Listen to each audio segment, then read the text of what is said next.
지수 2000까지는 중국의 힘에 깃댄 주가 상승이었거든요. 지금 3000 오고 있는 부분들은 미래성장 기업들을 우리나라가 글로벌리 선도하면서 가는 거거든요. 작년이 언택트 장세, 그 뒤에 미래산업, 그러면 지금은 컨택트 장세인 거거든요. 실적이 금리를 이기는 사이클이 올 겁니다. 이때는 주가가 올라가겠죠. 그래서 지금은 이 두 개 함수의 지금 전쟁이라고 저는 보고 있습니다. 지금 시세.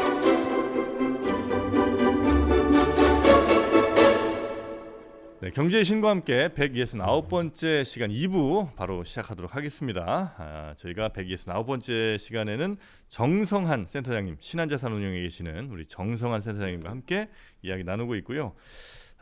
전반전에 조금 우리 복귀 좀 해라, 기록 좀 해라 이런 얘기를 좀 해주셨습니다. 자, 그럼 이제 핵심 우리 이제부터 어떻게 해야 될지 그 전략 세우는 법, 전략 어떤 전략을 펼쳐야 될지 요거 좀 이제 한번 풀어주시죠. 네, 근데 이제 후반전에 들어가기 전에 네.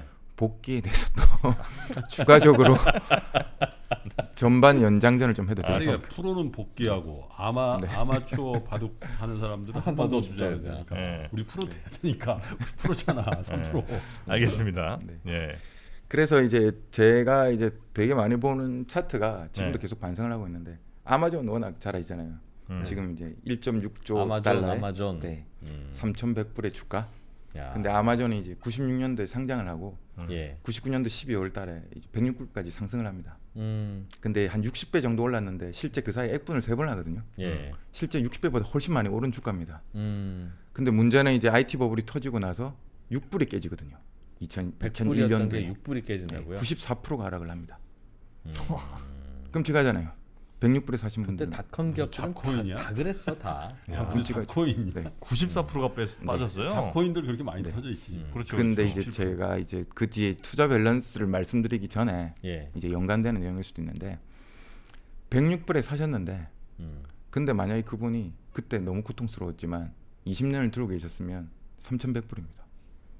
30배 난 거죠. 아마존은 20년 버텼으면 됐다 이거죠. 아니야. 근데 그게 아마존이었으니까 다행이지. 네. 다른 것도 100불이었다가 6불 간 주식이 한두 네, 한가 맞습니다. 둘이 그리고 아니에요. 그 영원히 당시에. 복구 음. 못하는 기업들도 있죠. 토이자라스 뭐 이런 거 들고 네. 있었으면 어떡할 뻔했어. 끝. 근데 이제 그게 이제 망한 기업이 이런 건 아니지만 네. 또 이제 한국 기업에 대입을 해서 어. 또 살펴볼 수 있는 사례가 또 뭐냐면 그 우리가 그때 이제 2008년도에 2007년도 이제 2,000포인트 처음 뚫잖아요. 뚫었을 때 그때 포스코가 네. 주가가 이제 10만 원대에서 57만 원까지 오릅니다. 맞아. 그날 그 삼성전자가 3%가 빠지면서 56만 8천 원이 됩니다. 주가가 역전이 된 거죠. 근데 그때 신문 기사에 뭐 어떤 내용이 나왔냐면 쇳물이 반도체를 녹였다. 네, 그런 기사가 나왔거든요. 잘하시네요. 근데 지금 포스코는 27만 원대잖아요. 많이 올라서 네. 역전이 됐었는데. 삼성전자 근데 삼성전자는 400만 원인 거죠. 400만 원. 이 얼마나 어마어마한 차이가 나는 거죠. 그래서 이제 이런 기업들이 네. 어떻게 보면 복귀를 해야 되는 거고 말씀하셨던 이 리스크 관리도 중요하고 하지만 무엇보다 물려도 좋은 기업에 사면 아마존 같은 기업은 30배 마이너스 94%가 플러스 30배도 될 수 있다는 거죠. 어떻게 하냐고. 좋은 기업에 대한 좀 실례지만 여쭤볼 건 여쭤보자. 그런 사람은 내가 볼 때 베조스밖에 없을 것 같은데 네. 그걸 버틴 사람은 네, 맞습니다. 솔직히 네.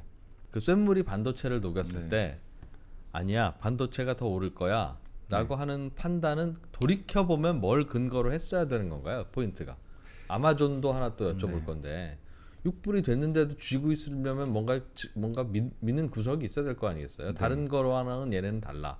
네. 그러니까 내가 보기엔 6불까지 쥐고 있다가 다시 올라간 건 그런 자세로 투자하면 안 될 것 같고 네, 맞습니다. 중간에 한 50불쯤에 네. 팔았다가 다시 6불짜리가 100불 넘어가는 거 보고 잡는 게 용기죠 어찌 보면. 네. 그러나 관계는 없는데 네. 뭘 보고 그걸 판단하느냐는 거예요. 그걸 좀 알려주세요 좀 제발. 일단 이 정답은 없는데 네. 아마존을 이제 먼저 말씀드리면 아마존은 앞서 이제 그 김프로님께서 말씀하셨지만 그때 어렵습니다. 6불까지 빠진 오죽하면 그 6불이었겠어. 바닥에 사서 하기는 되게 어렵고요. 예. 오히려 이제 그 뒤에 저는 이제 장기 투자를 하면 그런 효과도 나올 수 있다는 극단적인 사례를 말씀드렸던 거고요. 오히려 그것보다 나중에 아마존이 비즈니스해서 캐시플로우가 돌아서 현금을 창출하고 하면서 오히려 나중에 베풀 때는 확인하고 살 수 있었거든요. 네. 이때 투자하는 게 더 맞는 부분이고 그리고 이제 아까 쇳물 말씀하셨던 그 부분은 그 당시에는 당연히 포스코를 투자하는 게 맞았습니다. 제가 이제 그 당시에 있는 회사에서 포스코를 이제 10만 원 초반에 사서 예. 거의 한 5배 정도 수익을 냈었거든요. 근데 아이러니하게 그때 오렌 버핏이 포스코를 그때 투자했었습니다. 10만 원 초반에. 그렇죠. 예. 되게 이제 투자 시기가 일치해서 되게 저는 이제 뿌듯한 이 형님을 내가 같은 종목을 투자했구나 비슷한 시기에 그랬었는데 내 뒤에 들어온 거지. 워런 버핏 형님이 내 뒤에 들어온 거지. 얼마나 기분 좋을까. 근데 그때는 포스코를 투자하는 게 맞습니다. 왜냐하면 그 중국이 성장하는 예. 과정이었고 그 당시에 포스코가 저는 되게 의미 있게 봤던 게 파이넥스 설비라고 아시잖아요. 네. 그게 뭐냐면 기존에 이제 고로에 쇳물을 녹일 때 가루 유연탄을 가지고 오잖아요. 네. 그 가루 덩어리를 뭉쳐야 됩니다. 근데 파이넥스 설비는 그 과정이 없이 바로 들어가 투입이 가루만 됩니다. 태우면 되죠. 예. 예. 그래서 원가가 20-30% 절감이 되는데 이 상황에 중국 시장이 열린 거잖아요.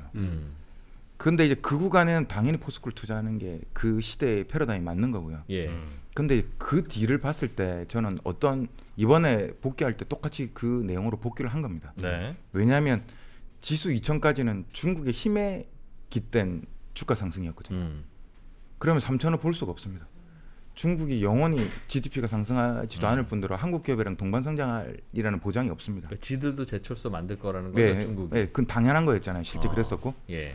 근데 지금 3천 오고 있는 부분들은 뭐 더 잘 아시겠지만 미래 성장 기업들을 우리나라가 글로벌리 선도하면서 가는 거거든요. 모든 산업에 선도하지는 않겠지만 예. 그러면 앞으로 열린 영역에 우리나라 기업들이 시가총액을 받는 거거든요. 그리고 실제 해외 ETF에 우리나라 기업들이 그 종목이 한두 종목씩 편입되기 시작했잖아요. 예를 들면 근데 이제 그게 유수한 뭐 블랙락, 뭐 뱅가드 이런 ETF는 아니고 이제 국내 운용사가 해외 이제 파는 인수한, 예. 네 인수한 이제 혹시 이제 다른 회사 이름 말씀드리면 좀 있잖아. 그럴 수 뒤에 있어서. X 들어가는. 네. 뭐 그 글로벌 네. X 뭐 네. 이거. 그래. 근데 이제 그런 괜찮은데요, ETF, 네, 그거. 성장하면서 근데 어차피 해외 법인 인수한 거니까요. 그러니까. 네. 거기서 우리나라 기업들이 들어가서 투자가 되는 거잖아요. 저 대표하고자 인터뷰했는데 괜찮던데. 그래서 저는 그런 것 자체가 우리나라 시가총액을 올려주는 근거라고 생각하거든요. 예. 예. 그래서 지금 삼성전자가 유망하다는 거고 그 당시에는 포스코가 좋은 투자였지만 네. 더 좋은 투자일 부분은 그 당시에 복귀했을 때는 어려운 거죠. 포스코가 더 성장하려면 또 중국에 네. 기대해야 되는구나. 그런 부분이 있었던 겁니다. 네. 자, 그래서 복귀는 이제 어떻게 이 정도 할까요? 복귀는? 그럼 포스코는 중국이 막 제철소 생긴다는 뉴스 들으면 그때 팔았어야 되는 건가요? 근데 그렇죠. 어차피 포스코가 거기서 이제 원가 절감 플러스 이제 매출 네. 성장이었는데 파일을 이제 나눠 먹어야 되잖아요. 산업은 정해져 있고요. 예. 전방 산업은 정해져 있고 소비는 정해져 우리 있고. 버핏 형님은 언제 팔았어요 포스코? 제가 알기로는 한 4-50만 원대부터 줄인 걸로 알고 있습니다. 버피 형님이 던진 물량을 받은 사람은 뭐냐 그러니까. 그 땀땀했겠다 정말. 버핏이 나한테 준 거야. 이러면 얼마나 기분 좋을 수 있어요. 버핏 형님 기운 좀 그건 받아보자. 전게 아니지. 내가 돈 주고 산 거지 어떻게 준 거야? 그러면 예. 삼성전자 같은 회사는 무슨 뉴스가 혹시 나오면 팔아야 될까요? 이건 미래 얘기라 아무도 모르는 거지만 그거 돌이켜 보니까 포스코는 중국에서 막 제철소 경쟁 회사들 생기는 뉴스 나오면 슬슬 이제 지금 실적이 좋고 내년이 더 좋을 것 같더라도 던졌어야 되는 거 아닙니까? 근데 뭐 반도체 산업, 뭐 휴대폰 산업에서도 그런 때가 오겠죠. 뭐 언제 영원히 그렇겠어요? 그렇다면 어떤 뉴스일까요, 그건? 예전에 전자가 이제 스마트폰 되게 이제 비즈니스 잘하면서 거의 이제 애플을 제치고 네네. 세계를 제패할 것 같았거든요. 네. 그리고 전자도 앱스토어 같은 이제 비즈니스를 한다고 했었잖아요. 바다 뭐 이런 거 한다고 네네. 했어요. 예. 되게 많은 부분을 했었고 그 부분이 약간 시그널이었던 것 같고요. 그리고 이제 그 다음 사이클에서 이제 전자가 58.9조를 냈을 때 예. 메모리 반도체에서 마진을 60몇 프로 냈습니다. 아, 이익률이 네, 예. 그 부분은 약간 있을 수 없는 마진이었거든요. 그때 클라우딩 투자가 한 번에 폭발하면서 예. 거기다가 이제 비트코인 채굴 이 부분이 더 이상 어마어마한 좋을 수 없겠다 싶을 네. 때. 네. 그래서 그 부분은 아무리 상상을 해도 음. 독과점 사업이라도 60-70%를 그렇지. 하드웨어 회사가 음. 먹기는 어려운 거잖아요. 그래서 그리고 삼성전자 자체도 그 마진을 바라지 않았습니다.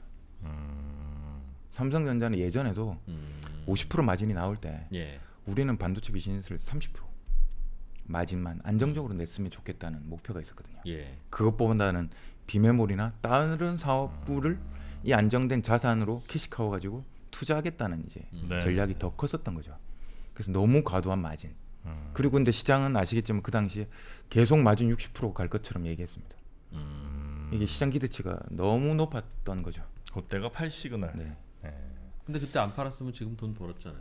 그렇죠. 그게 이제 아마존 극단적인 사례와 비슷하지 않겠습니까? 갖고 좋은 가세요. 기업을 좋은 기업을 계속 투자하는. 있단 얘기야.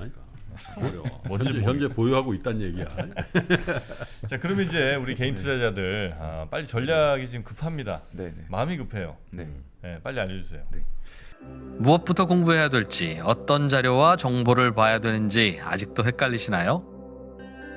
포스트 코로나 시대에 방황하는 20대부터 본업에서도 투자에서도 성과를 내고 싶은 30대, 노후를 준비하는 40대, 50대까지 주식 투자의 세계에 입문하신 분들을 위해서 3프로TV가 준비했습니다. 3프로TV 주식대학 봄학기, 초보 투자자들의 멘토 염블리의 친절한 주식 기초 교육, 어떤 기업이 돈을 잘 벌고 있는지 확인하는 법부터 증권사 리포트, 기술적 분석을 통해서 수익을 내는 법까지 염블리, 염승원 부장과 함께 한 발자국씩 나아가면서 평생 투자의 기초를 탄탄하게 다지는 시간이 될 겁니다. 3프로TV가 염블리의 친절한 주식 기초 교육과 함께 여러분의 성공 투자를 응원하겠습니다. 영상 아래 링크를 통해서 강의를 신청하실 수 있습니다. 마지막 복귀로 내 총알을 복귀하라. 내 총알. 내 투자 자산을 네. 복귀하라. 그래서 이제 내 총알을 복귀할 때 제일 기본이 이것도 교과서적인 겁니다. 목표 수익률과 투자 기간이잖아요. 예. 매년 이제 26%의 수익을 내면 10년이 지나면 10배가 나는 거잖아요. 네. 근데 이 자산은 아주 10년 동안 오랫동안 투자할 수 있는 자산들. 근데 지금 아마 최근에 주식시장 열풍이 부는 동안에 예. 많은 분들이 이제 약간 좀 오바해서 아니면 차입을 해서 투자하신 분들이 좀 있으실 거예요. 네. 근데 이 자금들이 나중에 필요한 경우에 주식시장이 그 구간에 이제 정말 운이 없게도 이제 많이 하락을 하게 된다면 어쩔 수 없이 손절을 치는 거야 되는 거잖아요. 사실 이제 작년에도 마찬가지였잖아요. 코로나19가 누가 나타날 줄 누가 알았겠습니까? 예. 근데 정말 좋은 기업을 들고 있고 살짝 빠졌다고 신용 쓰신 분들이 있었거든요. 근데 그 기업들 중에 신용 반대 매매가 나와서 폭락한 기업들이 그때 되게 많았습니다. 근데 코로나가 터지고 막바지 1,400 깨질 때 그때 다 무너졌거든요. 그 네. 기업들이. 왜냐하면 기업이 좋다 보니까 그 기업들은 물타기를 한 거예요. 신용을 써서. 근데 그게 아이러니한 겁니다. 우량한 기업이 아닌 기업들은 그 전에 신용이 나왔고요. 예. 우량한 기업들이 막바지에 신용이 많이 나왔습니다. 중소기업들 중에서. 그게 너무 안타까운 거죠. 네네네. 그래서 목표 수익률과 투자 기간이 중요할 거고, 그리고 이제 두 번째는 또 교과서적인 말씀을 드리지만 기대 수익률과 금리거든요. 요즘 얘기 많이 나오는. 예. 그러면 이제 기대 수익률이 지수가 1000일 때 2000을 가면 주식시장 인덱스만 투자도 100%입니다. 네. 2000이 3000을 갈 때는 50%. 근데 지금 4000을 기대하지만 3000에서 4000 갈 때는 30%입니다. 예. 네. 이제 지수 자체 기대 수익률이 떨어진 거죠. 그리고 이제 밸류에이션을 보시더라도 PR 10배는 기대 수익률 할 때 10%잖아요. PR 15배는 6.7%거든요. 그러면 여기서 금리 0.5%가 오르는 타격은 훨씬 더 큽니다. 그러면 오히려 지금은 내 목표 수익률이 장기적으로 10배라고 하더라도 지금 구간은 기대 수익률이 낮다는 걸 가정하고 가야 됩니다. 그래서 단기 욕심을 부리면 안 되는 거죠. 그래서 일부 뭐 현금 비중을 할 수도 있는 거고, 네네. 그래서 기대 수익률을 낮게 방망이를 짧게 쥐고 안타를 쳐라, 홈런을 치려고 하면 안 된다. 그렇게 생각을 하고 있는 거고요. 그리고 마지막으로 이 부분이랑 또 연결되는 부분이 이제 분산 투자와 집중 투자일 거예요. 근데 집중 투자가 최고 유효한 부분이 그때는 이제 시장이 빠질 때 보통 물반 고기반이라고 얘기하잖아요. 이때 집중 투자하는 게 맞는 거고요. 근데 지금은 좋은 기업인데 비싸고 나쁜 기업인데 뭐 싸서 반등하고 왜 이런 이제 복합적인 요소가 발생하니까 이때는 약간 분산 투자를 좀 해야 돼요. 알겠습니다. 그렇게 투자의 어떤 그 밸런스 같은 걸 좀 잡으라는 말씀이신 것 같고요. 네. 자, 그럼 이제 여기까지 총알 복귀도 좀 했고 네. 이제 뭐 하면 됩니까? 핵심 전략, 핵심. 네. 핵심 전략에 또 앞서서 저는 지금은 이 형이 만만치 않다 오늘. 개미가 개미 우리 어벤져스 부대가 네. 자신감을 가져야 되는 이유에 대해서 최준철 대표가 왜 형님으로 오셨는지. 아닙니다. 친구입니다. 훨씬 더 자신감이요? 잘하는 투자자죠. 개미 어벤져스가 자신감을 가져야 되는 이유를 이제 말씀드리면 네. 네. 지금 이제 전자 공시 제도가 1999년도에 나왔잖아요. 예. 근데 그 전에는 카피했었거든요. 거래소 가서 이제 재무제표를 카피해서 복사본을 네. 떠서 봤었었는데 저는 이제 1999년도에 다트 시스템 전자공시 제도가 생기면서 정말 재밌게 봤습니다. 왜냐하면 책처럼 전 기업을 다 볼 수 있는 거잖아요. 인터넷만 연결되면. 네. 네. 근데 아이러니하게 그걸 제대로 보는 사람들이 한 5년 6년 뒤였거든요. 그래서 그런 정보를 충분히 활용하지 못했고 그리고 두 번째는 대부분의 기업들이 그때는 IR을 별로 안 하고 네. 그리고 시클리컬 경기 민감주가 많기 때문에 그 정보가 있더라도 확인했었어야 됩니다. 예. 그러니까 기관 투자자가 유리할 수밖에 없습니다. 근데 지금은 완전 달라진 거잖아요. 개인 투자자분들이 모든 정보를 실시간으로 메신저로 오게도 하더라고요. 공시 내용이. 예. 그리고 지금은 실생활에 관련된 빅테크 기업들이 많고 그리고 그 제품들조차도 유튜브에 들어가면 분석을 해줍니다. 얼마 내가 전에 안 쓰는 히트 거라도. 펌프 예. 분석하신 분이 있었잖아요. 예. 한원 시스템에서 나와서 특정 유튜브에 그만큼 다 공부할 수 있습니다. 그리고 지금 3프로 채널 같은 이제 훌륭한 투자 가이드가 채널에서 기관 투자자가 상대하는 훌륭한 애널리스트 분들이 개인분들한테 제가 볼 때는 더 먼저 설명을 주시는 정보도 있거든요. 그게 그만큼 이제 정보가 많고 자신감을 가질 수 있는데 이 문제는 그거죠. 이제 우리가 자신감을 가진 만큼 무한 경쟁 시대에 네. 기계도 발전하고 있잖아요. 기계라면 기계 예를 AI 로직들이 아, 엄청나게 그렇죠. 발전을 하면서 더 짧은 몇 bp를 먹기 위해서 이제 공격을 하는 거거든요. 그건 뭐 먹으라고 네. 주죠 뭐. 몇 빅. 그렇죠. 이제 먹으러 준다. 예. 그래서 이런 무한 경쟁 시대 제 생각에는 지금은 자신감을 가지시면 될 것 같고 공부를 하시면 어느 전문가보다 잘하실 것 같고 근데 다만 저도 요즘 고민을 많이 하는 부분인데 정보가 너무 많기 때문에 네. 효율적으로 캐치를 잘해야 됩니다. 그래서 캐치하는 부분들에 대해서 팩트를 하나씩 계속 만들 필요가 있습니다. 그래서 예를 들어서 제가 작년 가을에 경기 민감주가 오를 때 해외 ETF들을 많이 참고했거든요. 네. 뭐 뱅가드의 이제 가치주 ETF와 성장주 ETF를 비교하면서 되게 많이 봤었습니다. 그래서 정보를 잘 활용을 하자. 그리고 자신감을 갖자. 이게 중요한 것 같습니다. 아, 자신감을 좀 갖자. 네. 정보를 잘 활용하고. 불리하지 않다는 거죠. 지금. 네네네. 좋습니다. 자신감 있어요. 그럼 어떻게? 네. 자신감은 좀 넘쳐나요 지금. 네. 그래서 이제 그 제가 최근에 이제 바라보는 이제 투자의 핵심 가치. 아유 이제 얘기해 네. 주시네. 아 근데 이게 정답은 아니기 때문에 뒤늦게 말씀드려도 됩니다. 네. 그리고 이제 워렌 버핏이 항상 얘기했던 경제적 해자. 음. 경제적 해자는 계속 바뀌는 거잖아요. 네. 그러니까 이제 이분이 그 코카콜라를 투자하다가 애플로 바뀌었겠죠. 음. 그래서 저도 계속 고민을 하는 겁니다. 왜 예전에 가치주, 배당주, 성장주 구분이 있다가 최근에 아무도 구분을 안 하잖아요. 근데 이미 투자자들은 그 구분하고 투자 안 했을 거예요. 그리고 이미 아주 오래 전부터 우리는 이제 음식 먹으러 갈 때 예전처럼 뭐 양식, 중식 뭐 이렇게 안 따지잖아요. 아니지. 예. 그냥 그 메뉴를 먹는 거잖아요. 그래서 지금 시대는 완전 바뀌어서 가치주가 성장주가 되는 거고 성장주가 성장이 둔화되면 가치주가 되고 그리고 요즘 빅테크 기업들이 배당 많이 하잖아요. 배당주거든요. 네. 그럼 이것보다는 지금 핵심 가치를 볼 때 저는 세 가지를 봅니다. 이 세 가지 핵심 가치 기업들이 항상 시가총액이 뭐 1,500조, 2,000조까지 갔었고요. 그 부분이 이제 첫 번째가 경영진을 봐야 되고요. 경영진. 네. 그래서 경영진이 의사결정을 신속하게 하는가, 의지를 갖고 있는가. 그리고 두 번째는 R&D 투자를 지속적으로 하는가. 그리고 세 번째는 M&A입니다. 왜냐하면 모든 기술을 자체적으로 개발을 할 수가 없잖아요.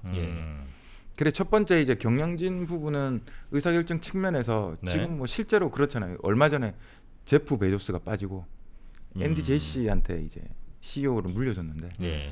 지금 어떻게 보면 예전에는 오너와 월급쟁이 경영진이 성격이 달랐다면 네. 지금은 오너 월급쟁이 경영진 다 뭐 성격이 비슷비슷합니다. 그리고 그 후계자가 전문 경영진으로 가고 있고요. 예. 그럼 결국은 지금 아마존의 앤디 제시와 그리고 마이크로소프트의 나델라가 지금 붙는 겁니다. 이제 새로운 전투가 벌어지는 거죠. 경영진이 엄청나게 중요한 거죠. 클라우드 대가들이 각각 CEO를 맡고 있잖아요. 그래서 이제 아마존이 그 동안에 이제 유통 채널을 많이 투자했다면 앤디 제시가 CEO가 되면서 다시 클라우드 2차 세계 대전이 벌어지지 않을까. 저는 이걸로 상상을 하는 거죠. 경영진을 잘 봐야 되는군요. 근데 이번에 한번 앤디 제시의 그 공격을 그걸 한번 봐야죠. 어떻게 하는지. 클라우드 쪽에서 마이크로소프트가 이길 거냐 아마존이 이길 거냐? 네. 네. 아마존이 이기지. 아, 완전 이게? 아마존이 저 팔이 안으로 굽는 네, 그런 따님이 분석 아닙니까? 또- 따님이 아마존에서 클라우드 아, 그러시군요.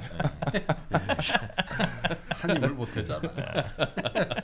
그래서 우리에서 이제 무조건 그 아마존으로 가야 돼. 클라우드. 예. 그래서 이제 고민하고 있는 못 겁니다. 바꿔? 못 바꿔요, 우리는. 특수관계니까 하니까. AWS. 그리고 이제 그 경영진에 대해서 이제 계속 공부를 하고 있는 거죠. 그래서 앤디 제시 같은 경우가 이제 그 뉴욕 자이언츠의 어떻게 보면 이제 미식축구 광팬이거든요. 네. 그럼 이분이 고민 많으면 경기장에 자주 등장하겠죠.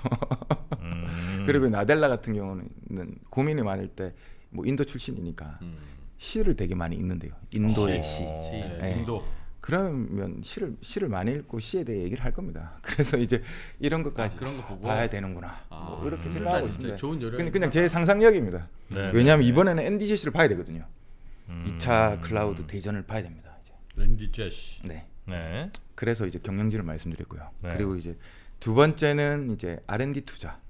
이 부분은 이제 매년 미국에서도 발표를 하는데 R&D 투자는 이제 금액은 이제 각 기업마다 다 다르기 때문에 간접적으로 볼 수 있는 게 이제 특허 건수잖아요. 특허 건수. 아예 특허 건수인데 이게 아주 의미 있지는 않습니다. 왜냐하면 삼성전자처럼 다양한 제품을 만드는 회사가 항상 1등합니다.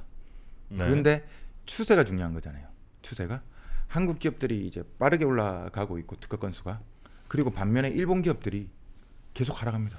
중국 기업들이 빠르게 올라가고 있고요. 그래서 저도 생각에 일본이 예전에 이제 니케이가 4만을 80년대에 찍고 네. 지금처럼 시장이 좋은데 3만 포인트에서 턱걸이 하고 있는 거잖아요. 그리고 시가총액 1위 기업이 도요타가 270조입니다. 아 이게 1위예요? 네, 시총 1위 기업이 270조. 삼성전자 반밖에 안 돼. 네, 그렇게 됐습니다. 일본이요? 네.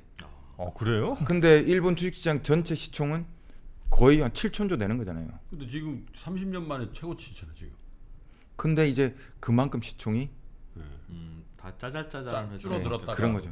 네. 제가 2019년도에도 아까 복귀하면서 말씀드릴 때 빼먹었던 게 그때 삼성전자가 월마트보다 시총이 작았거든요. 지금 100조 넘지만 차이가. 그게 너무 자존심 상했던 겁니다. 왜 월마트보다 우리나라 시총 1위 기업이 아마존보다는 적을 수 있지만 월마트보다 적으면 안 되잖아요. 월마트는 또 그렇게 생각해 자기네들끼리 우리가 아마존보다 작다니 이게 말이 되냐 그런 얘기하겠지. 저 웹사이트가 뭐라. 그래서 이제 R&D 투자가 중요하고 그리고 M&A 같은 경우가 이제 부족한 기술을 전부 다 개발할 수는 없잖아요. 네. 그래서 지금 빅테크들이 어떻게 보면 엔비디아가 뭐 ARM 이슈는 있지만 인수 발표를 했고 그리고 AMD가 자이링스 인수 이게 이제 추세가 되는 것 같고요. 그래서 이제 M&A를 어떻게 하느냐 이 부분이 되게 중요한데 근데 여기서 되게 재밌는 부분이 있습니다. 제가 이제 얼마 전에 그 넷플릭스에 그 더 소셜 미디어라는 다큐 보신 적 있나요? 아니요. 아니요. 그 내용을 보면 빅테크의 정보에 대해서 되게 이제 세상의 불안함, 양극화 현상, 되게 우려하는 다큐거든요. 네. 그러면서 의미심장한 문구가 있습니다. 이 세상의 산업에 소비자를 유저라고 부르는 산업이 두 개 있다고 하거든요. 그걸 불법 마약과 소프트웨어라고 하더라고요. 유저요? 네. 마약업자들은 네, 소비자를 유저라고 부르는. 저는 뭐 미국에 안 사니까 잘 모르지만 어쨌든 그쪽 전문가들이 그 표현을 쓰더라고요. 재밌네. 네. 그래서 이제 그만큼 이 빅테크 기업들이 많은 데이터와 고객 충성도 가지고 이분들이 원하는 정보만 주면 세상의 양극화가 더 간다는 거죠. 네, 네, 네. 그래서 이거를 그리고 이제 실제 작년 가을부터 시작해서 이후부터 시작해서 규제법들이 되게 많이 나옵니다. 근데 저는 이걸 보면서 아 우리 애도 스마트폰 규제해야 되겠다 이 생각을 하기보다는 저는 어떤 생각을 했냐면 아 이게 또 자기의 경제적 혜자를 만드는 게 아닌가 이 법이. 예를 들어서 좀 아이러니한 게 친환경도 마찬가지잖아요. 환경오염을 전 세계에 촉발시킨 게 어떻게 보면 그 1차 산업혁명 유럽일 건데 네. 근데 이 사람들이 지금 친환경 정책을 엄청나게 쓰고 규제를 때리잖아요.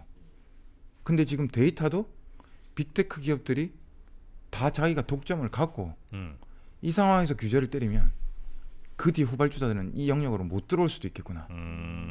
이 새로운 경제적 혜자가 더 생기는 거 아니냐. 사다리 우려가 아니고. 걷어차고 막 이러는 거죠 지금. 예, 우려가 아니고. 네. 그 생각이 생기는 겁니다. 그래서 승자 독식의 시장 구조가 더 갈 가능성. 그런 이제 고민을 해보는 거죠. 그래도 공고해질 수도 있다는 말씀이시네, 그죠? 네. 그래서 지금 이제 스타트업 기업들이 유니콘 기업을 가는 순간 바로 M&A를 해버리잖아요. 빅테크로 못 가는 거잖아요. 그렇구나. 지금. 예전에 아마존 아니면 국내 카카오 네이버는 안 쳐다봤잖아요. 그래 너네들 열심히 살아 했더니 빅테크가 된 거잖아요. 맞아요. 삼성전자 같은 기업들이 인수를 안 했으니까. 네. 이게 지금 더 공고해지는 우리나라 그들의 바이오들도 영역들이. 뭐 신약 파이프라인 있는지 없는지는 모르겠지만 막 열심히 하려 그러면 일단 줘봐. 사가지고 야 이거 안 되겠다 없애버리고 막 이러잖아요. 네, 그 맞습니다. 비슷한 거네. 네 맞습니다. 그래서 승자 독식이 더 갈 수 있는 경제 구조.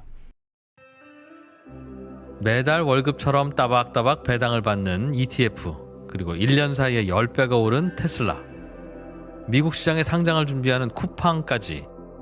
소식은 많이 들리지만 미국 주식 투자를 시작하기에 아직은 어색하신가요? 포스트 코로나 시대에 방황하는 20대부터 본업에서도 투자에서도 성과를 내고 싶은 30대, 노후를 준비하는 40대, 50대까지 미국 주식의 세계에 입문하신 분들을 위해서 3프로TV가 준비했습니다. 3프로TV 주식대학 봄학기, 미국 주식에 미치다 장우석과 이항영의 미국 주식 완전 정복, 미국 시장의 제도, 특징, 세금부터 기업의 가치 분석, 포트폴리오, 유망 종목까지 장우석 본부장, 이항영 대표와 함께 한 발자국씩 나아가면서 평생 투자의 기초를 탄탄하게 다지는 시간이 될 겁니다. 3프로TV가 미주미 미국 주식 완전 정보 클래스와 함께 여러분의 성공 투자를 응원합니다. 영상 아래 링크를 통해서 강의를 신청하실 수 있습니다. 그럼 뭐 안타깝지만 승자 독식할 수 있는 승자 기업들을 잘 찾는 것도 방법이겠네. 네 맞습니다. 네. 그리고 이제 나중에 완전 승자가 아니더라도 부분 네. 승자가 되더라도 제가 말씀드렸던 핵심 가치 세 가지가 앞으로 지금 4차 산업혁명 시대에는 네. 이 가치가 근데 틀릴 수도 있지만 네. 틀리면 다음에 또 와서 복귀를 하면서 말씀드리겠습니다. 어쨌든 네. 이 세 가지는 제가 지금까지 공부하면서 볼 때 맞아 떨어지는 것 같더라고요. 요즘 들여다보고 있는 투자 대상에 대한 이야기를 좀 해주세요. 그런저런 이제 스크리닝 방법으로 인해서 뭔가 찾아내기도 하고 트렌드도 살피시고 할 텐데 훨씬 더 잘하시는 분들도 계시지만 관찰이라고 생각하거든요. 관찰 중요하지. 그거 관찰입니다. 관찰을 해야지 저희가 어떻게 보면 예전에 발로 뛰는 탐방이었으면 지금은 빠른 손놀림 시대잖아요. 그렇죠. 예. 관찰해야지 저희가 손놀림으로 정보 검색을 할 거잖아요. 그렇기 때문에 관찰이 중요한 거고 그래서 제가 서두에 온라인 유니캐스트라는 회사 말씀을 드리려고 했었는데 유니퀘스트? 예. 되게 간단하게 말씀드리면 요즘은 이제 반도체 유통까지 해서 회사가 예. 많이 커졌는데 그 당시에는 이제 윈도우 CD로 설치했던 2008년도에 예. CD로 설치했던 시대였었거든요. 그 유통하던 회사예요. 네, 유통하던 예. 회사잖아요. 근데 이 회사를 2008년 봄에 탐방을 갔는데 그때 2000 찍고 1800까지 조정받았을 때입니다. 예. 근데 재밌는 부분이 이 회사의 담당자분이 제가 어차피 해외 쪽도 알아야 되니까 영업하시는 분까지 불러서 같이 미팅을 하는데 미국에 그 윈도우 CD 재고가 쌓이고 있다고 하더라고요. CD 재고가 네. 저는 찍었는데 황당했죠. 안 팔리는구나. 윈도우즈의 CD가 재고가 쌓인다? 말도 안 되는 거잖아요. 그래서 제가 딴 관련된 아니면 매크로 자료 서치하기 시작한 겁니다. 그래서 이제 그때 어떻게 보면 제가 절대 수익률 관련된 펀드들은 제가 1,700 빨리는 대응 못했습니다. 1,700선에서 주식을 다 팔았었거든요. 아 그때 왜 쌓이고 있었던 거예요? 알아보시니까 경기가 너무 안 좋은 거죠. PC를 안 사요? 네, PC를 안 살 정도로. 와, 몇 년도요? 그 몇 년이죠? 2008년 봄에 2008년쯤. 아 그리고 이제 금융위기 와. 네. 아, 리만 네. 그 무렵이구나. 저는 이게 그래서 너무 기억에 남습니다. 근데 그게 관찰이었던 게 그 부분을 제가 알려고 간 건 아니었거든요. 아, 요즘 발견한 뭐 조금 깨름직하거나 심상치 않거나 내지는 희망스럽거나 그런 현상은 뭐예요? 해석은 저희가 해드릴게요. 요즘은 일단은 이상스러운 건 없는 것 같고요. 그래서 그냥 어떻게 보면 앞서 말씀드렸지만 기계적으로 네. 계산을 해서 기대 수익률을 낮추고 네. 약간 분산을 해서 마음의 평안을 찾는 수밖에 없겠다. 근데 그러다가 또 계속 관찰을 하다 보면 또 발견이 되는 거잖아요. 네네. 그래서 그런 관찰과 빠른 손놀림은 되게 중요한 것 같습니다. 네. 뭐 주식 시장이 뭐 항상 그 어떤 정해진 흐름대로 가는 건 아니겠습니다만 지금 현재 상황이 대략 어느 정도 위치에 있고 앞으로 어느 쪽으로 갈 가능성이 높은지 정도는 이제 예측을 계속 하실 거 아니에요. 우리 센터장님도 네. 그 센터장님의 예측 한번 좀 들어보면 어떨까 싶습니다. 내일 주가 오르냐는 질문이에요. 네. 내일 모레까지. 저는 그래서 이제 내일 또 모레까지. 교과서적인 말씀을 드리겠습니다. 네. 좀 급해요. 좀. 네, 알겠습니다. 이해해 주십시오. 왜 교과서적인 말씀을 드리냐면 지금 네. 경기 상황이 네. 교과서적인 상황이잖아요. 음. 금리가 건들고 있으니까 기업을. 그 전에 이제 혁신이라는 건 혁신이 시장을 이끌고 있었던 이제 시장 오히려 트렌드였고. 시장 보기가 요즘 더 좋다. 그래서 오히려 저는 아예 그래서 업종도 교과서적으로 봐야 된다고 생각을 하고 있습니다. 근데 다만 과거처럼 이제 가치주로 분류하면 안 되는 거고 네. 작년이 언택트 장세 그 뒤에 미래산업 그러면 지금은 컨택트 장세인 거거든요. 가치주로 이제 과거처럼 분류하면 안 될 것 같고요. 그러면 여기서 또 전통적인 주식시장의 네 가지 흐름을 보는 겁니다. 네. 그래서 이제 네 가지 흐름에서 뭐 워낙 올해 뭐 시장을 보셨으니까 더 잘 아실 겁니다. 금리가 떨어지고 이제 금융 장세가 나왔잖아요. 네. 그리고 지금 이제 다시 실적 올라- 장세, 예. 금리 돈이 풀리고 기업이 좋아지는 실적 장세. 근데 요즘은 실적보다 주가가 너무 빨리 반영하니까 예. 작년에 먼저 반영이 됐거든요. 1차로. 예. 그래서- 좋아지 실적이. 네, 맞습니다. 그리고 금리도 오른다는 거 다 알고 있었습니다. 예. 예. 근데 지금은 문제는 뭐냐면 올해 EPS도 올라가는 걸 알고 있는데 생각보다 금리가 더 빠르게 올라가는 거죠. 네. 그래서 시장이 조정을 받은 거잖아요. 음. 그럼 여기서부터 보는 관점은 그럼 여기서 금리가 또 더 빠르게 올라가면 또 조정을 받겠죠. 그렇겠죠. 근데 반면에 여기서 금리는 멈추고 음. 원래 기대하던 실적보다 빨리 백신이 보급돼서 음. 경기 회복 속도에 EPS 추정치가 빨라지면 예. 여기서부터는 실적이 금리를 이기는 사이클이 올 겁니다. 이때는 주가가 올라가겠죠.